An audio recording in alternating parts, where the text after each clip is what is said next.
प्यार की बचपन का प्यार से मिला, फिर भी वो पहचान नहीं पाया। जैसे ही पता चला तो वो वहीं घर पे गया, पर वहां कोई नहीं था। वो जमीन पर बैठा था, अपनी ही बेबसी पे आंसू बहा रहा था।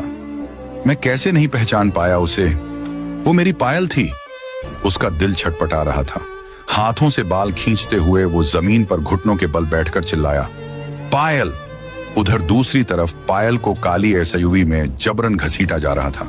चारों तरफ सिर्फ गुंडे ही गुंडे थे और उस कार का रास्ता जाता था उस जगह जिसे लोग ब्लैक होल कहते थे, जहां न कानून था न इंसानियत।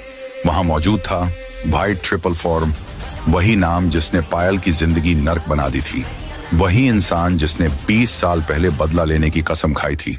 रेस्टार अपनी कार में बैठा, आंखों में पायल की यादें लिए पागलों की तरह सड़कों पर दौड़ रहा था। तभी एक जीप सामने आ गई। दोनों गाड़ियां टकरा गईं। रेस्टार गुस्से में उतरा, अंधे हो क्या, दिखता नहीं? पर जीप वाला कुछ नहीं बोला, चुपचाप चला गया और रेस्टार भी गुस्से में वहां से निकल गया। उसे क्या पता था, उसी जीप में पायल थी। किस्मत ने उसे फिर से धोखा दे दिया। व्हाइट 444 के अड्डे पर पायल को लोहे की सलाखों के पीछे कैद कर दिया गया।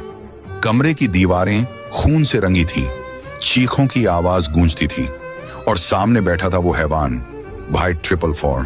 तू बार बार भागती है पायल, अब की बार अगर भागने की सोची भी तो तेरा वो अतीत भी मिटा दूंगा जिससे तू ताकत लेती है, तेरा रेस्टार। फिर उसने पायल की ओर झुककर धीमे से कहा, जानती है क्यों कर रहा हूं ये सब? क्योंकि 20 साल पहले मेरी बहन रेस्टार से प्यार करती थी और उसने उसे छोड़कर तुझसे मोहब्बत की। मेरी बहन ने फांसी लगा ली थी उस रात। अब रेस्टार को मैं उसकी मोहब्बत छीन कर मारूंगा, एक एक सांस गिनकर। रेस्टार अपने ठिकाने पर बैठा था, आंखें लाल और दिल पत्थरों सा ठंडा। मैं हार गया, सब खत्म। तभी आसमान में एक हेलीकॉप्टर मंडराने लगा। दरवाजा खुला। वो दोस्त जो विदेश चला गया था आज लौट आया था अपने भाई के लिए।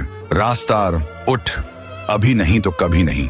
जिस पायल को तू बचपन से चाहता है वो आज भी तुझे पुकार रही है और तेरी लड़ाई सिर्फ प्यार के लिए नहीं, अब ये उसकी जान की बात है। व्हाइट 444 के अड्डे पर अचानक तेज धमाके हुए। हेलीकॉप्टर से उतरते ही ज्ञान भाई और रेस्टर ने ताबड़तोड़ हमला कर दिया। व्हाइट 444 घायल हालत में नीचे गिरा पड़ा था। रेस्टार उसके सामने खड़ा था। ये तेरा बदला था ना, अब मेरा हिसाब सुन। तूने मेरे प्यार को छीनने की कोशिश की, उसकी सजा। रेस्टार कोठरी तक पहुंचा जहां पायल कैद थी, सलाखें तोड़ी और जैसे ही उसने पायल को देखा उसकी आंखें भर आईं। पायल लड़खड़ाई, बोली, तुम आ गए। रेस्टार ने उसे कसकर गले लगाया। अब कोई तुम्हें मुझसे अलग नहीं कर सकता पायल, अब नहीं।